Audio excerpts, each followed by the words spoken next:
ساری رسموں کے بعد فضا اسے عاشر کے کمرے میں چھوڑ کر جا چکی تھیں۔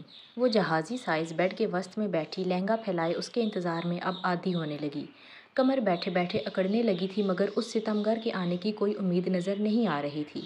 اس نے دھیرے سے پائلوں سے مزین اپنے دھدیا پاؤں فرش پر اتارے تو بستر پہ پڑی گلاب کی پتیاں لہنگے کے ساتھ اٹک کر فرش پر بکھریں اور پائلوں کی جھنکار سے سارا کمرہ جھنجھنا اٹھا۔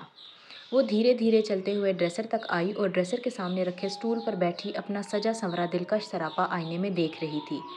سرخ رنگ کے بے حد خوبصورت اور قیمتی شرارے پر نایاب موتیوں اور کورے کا کام ہوا تھا۔ بلا شبہ وہ لباس عروسی اس کی قدرتی سرخ و سفید رنگت پر بہت جچ رہا تھا۔ بیوٹیشن نے اس کے حسن کو چار چاند لگا دیے تھے۔ جیولری کے نام پر اس نے ماتھا پٹی لگا رکھی تھی، ناک میں نتھ جو کہ اس کے ہونٹوں کو چھو رہی تھی، جھمکے نیکلس اس کی سرخ و سفید گردن کو اور خوبصورت بنا رہا تھا۔ بلا شبہ وہ ایک حسین لڑکی تھی مگر آج تو دلہن بن کر غضب روپ چڑھا تھا اس پر کہ نظر ہٹ ہی نہ رہی تھی۔ مہندی کا خوبصورت ڈیزائن عجب جھب دکھلاتے اپنا گہرا رنگ اس کے ہاتھوں پر چھوڑ چکی تھی۔ مہندی سے آراستہ دودیا ہاتھ اپنی گود میں رکھے بیٹھی وہ اب یہ سوچ رہی تھی کہ کس طرح اس کا سامنا کرے گی۔ کل جو مہندی پر اس کا سخت رویہ تھا نہ جانے آج کیسا ہوگا۔ میں ان کے آنے سے پہلے اس سے چھٹکارا پا کر سو جاتی ہوں۔ اس نے خود کی طرف دیکھ کر حل نکالا۔ اس نے دوپٹہ تن سے جدا کرتے ہوئے خود کو بھاری جیولری کی قید سے آزاد کروایا اور اس کے آنے سے پہلے کمفرٹر اوڑھے لیٹ گئی۔ تھکان کی وجہ سے جلد ہی نیند نے اس پر غلبہ پا لیا۔ وہ جب گاڑی پورچ میں کھڑی کیے اندر آیا اور اپنے کمرے کی جانب بڑھا تو اس وقت سب مہمان جا چکے تھے جبکہ ملک ہاؤس میں سبھی کمروں کی لائٹس آف ہو چکی تھیں۔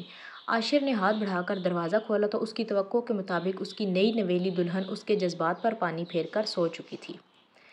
ٹھنڈی آہ بھرتا وہ کمرے میں داخل ہوا اور دروازہ لاک کیا۔ نائٹ بلب میں اپنے بیڈ پر مزے سے سوئی سعدیہ کو دیکھ کر اس کے چہرے پر سخت تاثرات نمودار ہوئے۔ اسپاٹ چہرہ لیے اس مخصوص چال چلتا وہ کوٹ اتار کر صوفے پر اچھالتا سامنے صوفے پر جا بیٹھا اور شوز اتار کر ایک طرف رکھے۔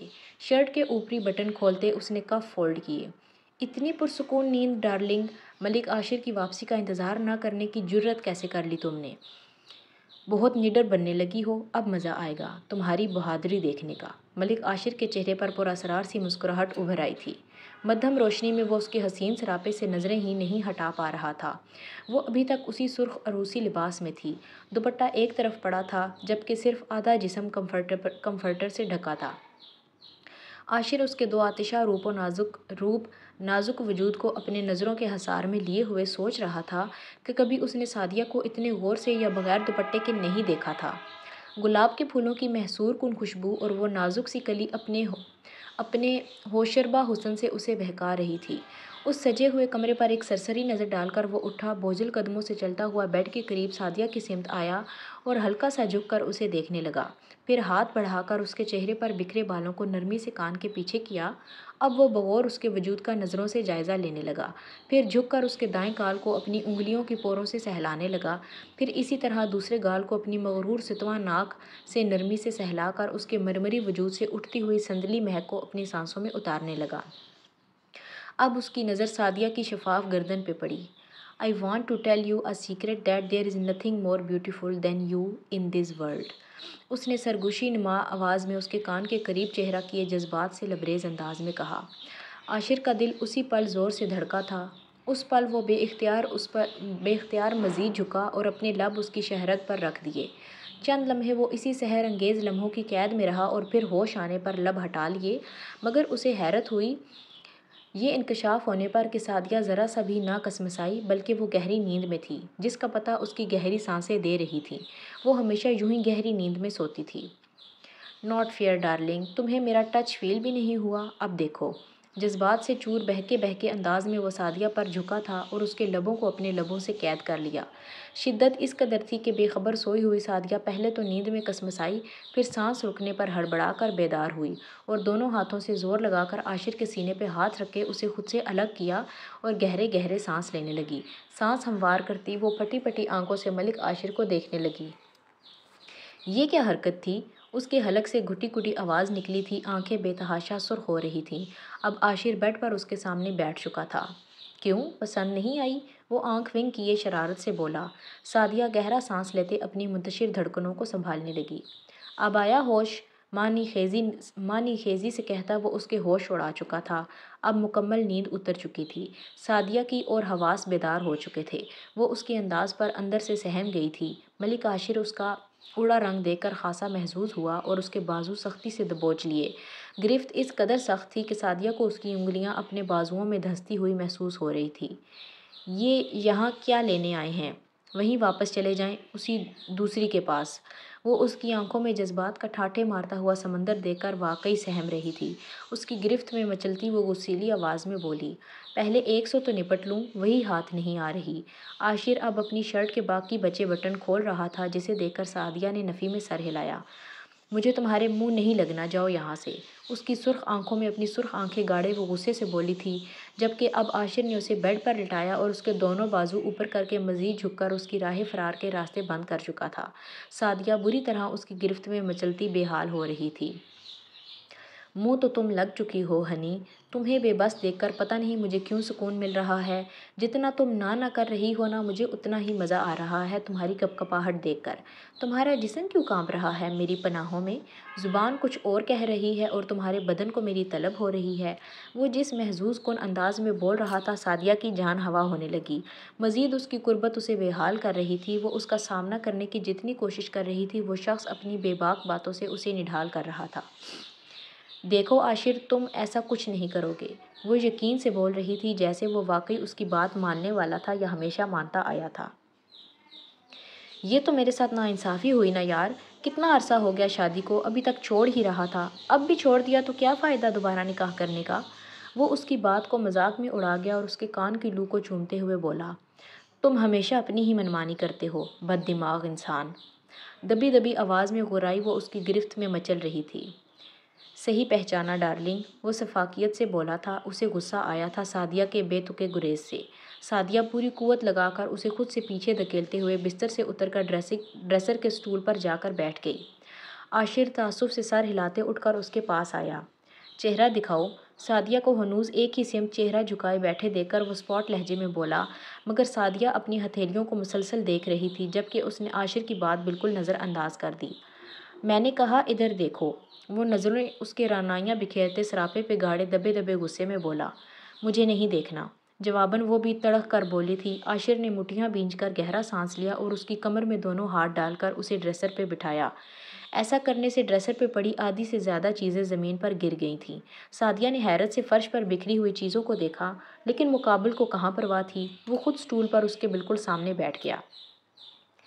میری جان، اپنی انرجی بچا کر رکھ لو، کیوں میرے خیال سے تمہیں آگے اس انرجی کی ضرورت پڑے گی۔ وہ اپنا غصہ دبا چکا تھا اور مانی خیزی سے کہتا سعدیہ کا سکون غارت کر چکا تھا۔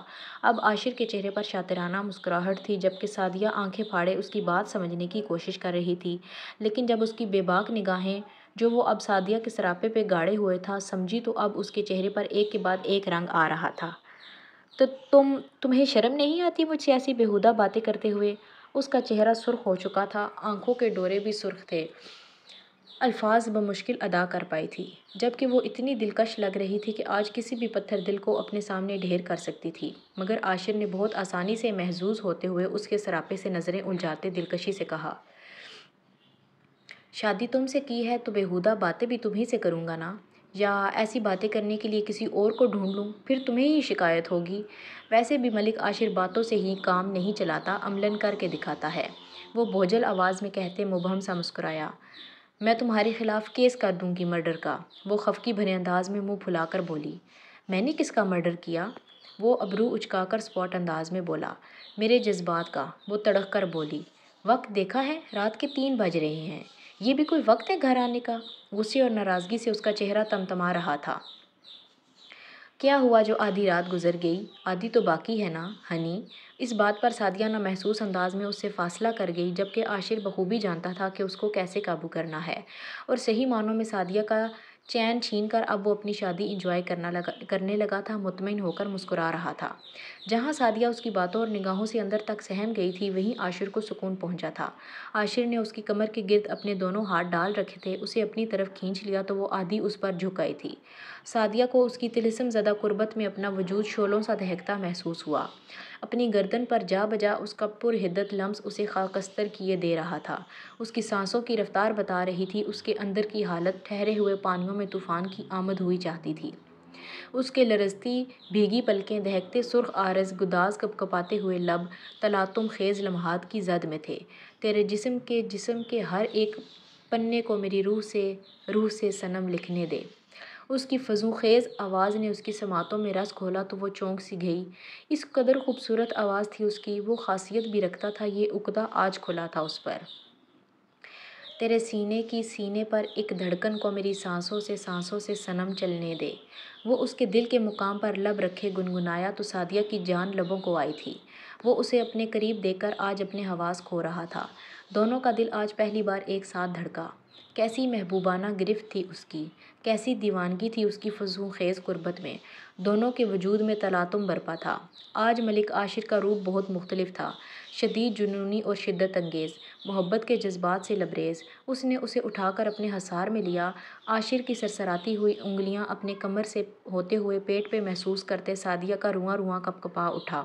کچھ بولنے کی تو ہمت ہی نہیں تھی، دھیان تو سارا اس کے سرسراتے ہوئے ہاتھ پہ تھا۔ اسے اپنی دھڑکنیں رکتی ہوئی محسوس ہوئیں۔ عاشر اس کے ٹھنڈے پڑتے کپکپاتے ہوئے وجود کو اپنی بازوؤں میں بھر کر بستر کی جانب بڑھ رہا تھا۔ مجھے نیچے اتاریں پلیز، وہ مدھم آواز میں چیختی ہوئی جدوجہد کر رہی تھی خود کو نیچے اتارنے کی۔ وہ اس کی حرکتوں پر محظوظ ہوتا مسکرا کر اسے آرام سے گود میں اٹھائے آگے بڑھنے لگا۔ وہ ہنوز خود کو چھڑانے کی کوشش کرتی اپنے ہاتھوں میں موجود کانچ کی سرخ چوڑیوں سے اس کے فراخ سینے پر حملہ کرنے لگی۔ سب بے سود رہا، مجھے جانے دو، میں ابھی بھی ناراض ہوں تم سے، وہ ہکلانے لگی تھی۔ اس کے وجود سے اٹھتی مسحور کن خوشبو اس کے حواسوں کو معطل کرنے لگی تھی۔ ملک عاشر کا الگ ہی انداز ہے منانے کا، ابھی پتہ چل جائے گا، وہ پراسرار سا مسکرایا۔ مجھے نہیں پتہ، مجھے کچھ بھی نہیں کرنا، وہ بھی بضد ہوئی تھی اور نروٹھے انداز میں بولی۔ جتنا تڑپا تھا اسے اتنا حق تو بنتا تھا ناراضگی دکھانے کا۔ مجھے امید ہے کہ تم میری فطرت سے اچھی طرح واقف ہو گئی ہوگی، میں جو چاہتا ہوں وہ حاصل کر لیتا ہوں، اور اس وقت جو چیز مجھے چاہیے وہ صرف تم ہو ہنی۔ اس کی کالی سیاہ آنکھوں میں چمک تھی جبکہ لہجہ دھیما اور معنی خیز تھا۔ عاشر نے نہایت نرمی سے اسے پھولوں سے سجے بستر پر بٹھایا، اپنے اوپر جمی اس کی گہری نظریں اسے گھبراہٹ میں مبتلا کر رہی تھیں۔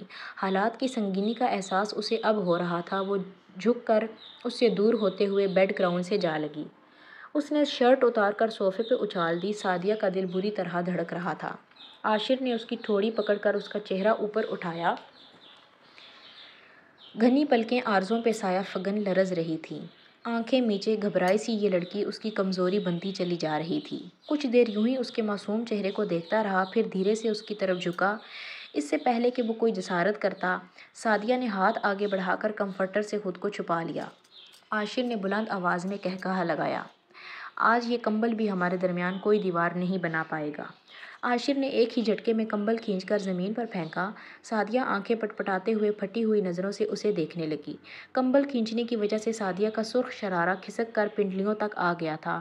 اس کی شفاف جلد پہ نظر پڑتے ہی عاشر کا ہاتھ اپنے آپ ہی اس کے سفید میدے جیسے پاؤں پہ چلا گیا۔ اس نے اس کے پاؤں پہ موجود پائلوں کو اتار کر بستر پر رکھا۔ اب اس کے سرسراتے ہوئے ہاتھ ملائمت سے اس کی پنڈلیوں کو چھو رہے تھے۔ سعدیہ نے سانس روکے آنکھیں زور سے میچ لیں۔ دل کی دھڑکنوں نے سینے میں الگ ہی بھونچال مچا رکھا تھا۔ یا اللہ بچا لے مجھے آج، اس کی حرکتیں دیکھ کر اسے اپنا نروس بریک ڈاؤن محسوس ہونے لگا۔ وہ ہولے ہولے لرز رہی تھی۔ بس دعا کرو یہ شب یہیں ٹھہر جائے تمہاری باہوں میں، خمار زدہ آواز میں کہتے وہ اس کے پاؤں سے کھینچ کر اسے بستر پر گراتے ہوئے اس کے برابر آیا۔ سعدیہ کا وجود گویا زلزلوں کی زد میں بری طرح کپکپا رہا تھا۔ اب تو تمہیں ہر پل میری آغوش میں خود کو محسوس کرنا پڑے گا میری جان، معنی خیزی سے کہتا وہ اس کے اوپر جھکا اور اسے اپنی آہنی باہوں میں بھر کر اس کے سرخ رخسار پر اپنے گرم ہونٹ رکھ دیے۔ سعدیہ کو اپنا جسم جلتا ہوا محسوس ہونے لگا۔ کیا والہانہ پن چھلک رہا تھا اس کی نگاہوں میں۔ دل ایک پل میں دھڑکنے کے رموز سے آشنائی پا گیا۔ تمہاری قربت میں وہ سکون ہے جو دنیا کے کسی مہنگے نشے میں بھی نہیں۔ اس کی دونوں لرزتی ہوئی پلکوں پہ بھاری بھاری اپنے لب رکھتا ہوا بوجھل لہجے میں بولا تو سعدیہ اس کے سلگتے لمس پہ تڑپ اٹھی۔ انتہائی قربت پہ اس کا تنفس بگڑنے لگا۔ عاشر کے ہونٹ اب اس کے رخسار سے پھسل کر جبڑے پر پہنچ گئے تھے، جبکہ ایک بازو اس کی گردن کے نیچے تھا جبکہ دوسرا اس کی کمر پر۔ وہ اس کی قید میں سسک اٹھی، اس کی گردن میں منہ گھسائے اس کے قرب سے اٹھتی خوشبو کو اپنے اندر انڈیل رہا تھا۔ اس کے گالوں کو جیسے ہی اپنے لمس سے مہکانے لگا تو اس کے گال بھیگے ہوئے محسوس ہوئے۔ کیا تکلیف ہے؟ وہ اس کی کلائیوں کو جھٹکے سے اس کے پیچھے کمر پر باندھ کر ایک ہاتھ سے پکڑے دوسرے سے اس کے بالوں کی آبشار کو مٹھی میں جکڑ لیا۔ آہ! سعدیہ کے تھرتھراتے ہوئے ہونٹوں سے سسکی نکلی۔ سب جانتے ہوئے یہ انجان بننے کا ڈرامہ کیوں؟